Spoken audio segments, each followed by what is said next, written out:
Hi, I'm Mike Bailey. I'm with the City of Redmond. I'm the Finance Director here. And today we're going to talk about budgeting basics. And to cover the subject of budgeting basics, we're going to talk about it from the policymaker's perspective, from the staff's perspective, and most of all, from the community perspective.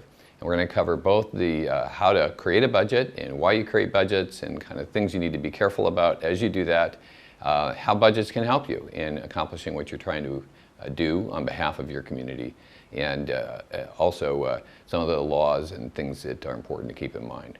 So with that, let's get right into it. First of all, we're going to talk about budget basics. What is the right kind of budget for your city? Why do we have budgets? What is a budget anyway? So let's get started. Let's talk about what's the right approach for your city. Well, the answer is it depends. And that's because each of us are in unique communities. We have independent and different cities because those different communities reflect different needs and goals and whatnot. So we have separate local governments to respond to these different needs. And each one is unique in its character and its culture. And that should be reflected in your budget as well. We also have different people involved in decision making who have different thoughts and ideas about what are the right ways to think about these issues. And those different perspectives and opinions really help us come up with the best end product. So that's an important part as well. And then, of course, we come at it from different perspectives. We have different roles. Some of us are policymakers and really work to represent the communities that we were elected by. Others are responsible for the government. And so we have this big picture view. It's very important to think about the organization as a whole. And then others of us still are department program managers. And of course, our interests are in pursuing the goals and ideals that are represented by the things that we feel very passionately about.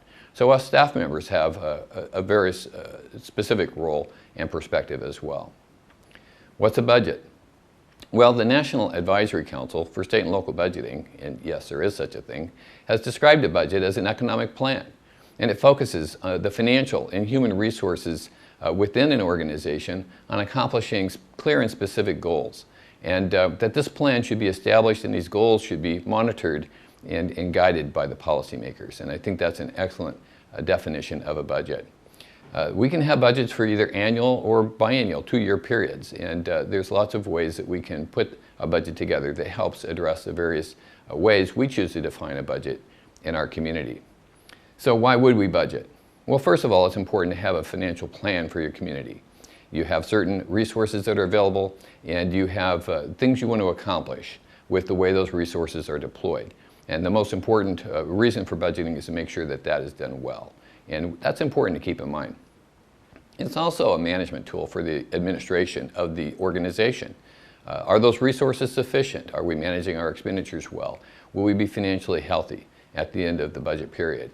So it's a management tool as well.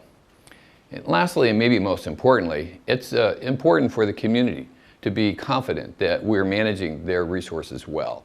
And so it's a community accountability tool as well. And we're hearing about this more and more. This is becoming a very important area of interest for our local communities. And appropriately so, we're spending their money, and we need to keep that in mind. As we're spending their money, it's also important to keep in mind how that money is being used to accomplish things on behalf of the community. We're going to spend more time talking about that in a little bit as well. So we need to be sure that accountability is a part of our budget, and accountability primarily back to the community. And then lastly, and maybe most importantly, the budget is a required legal condition of managing a city by the state laws. RCW 3535A .33 covers budgets and what's required by the state laws. And so we'll spend a little time thinking about what those requirements are as well. A quick note though, just because you have a budget doesn't mean you have money to spend. So it's important not only to monitor the budget, but also some of the activity that relate to that budget. Are revenues coming in as expected? Are there unexpected expenditures? And monitoring those expenses on a periodic basis is important as well. The National Advisory Council for State and Local Budgeting, I mentioned a bit earlier, has a model that they use to think about how best to put together a budget that accomplishes these goals. And we'll spend some time going through this model and using it as our way to evaluate how we are putting our budgets together and making sure that those goals are getting accomplished on behalf of our communities.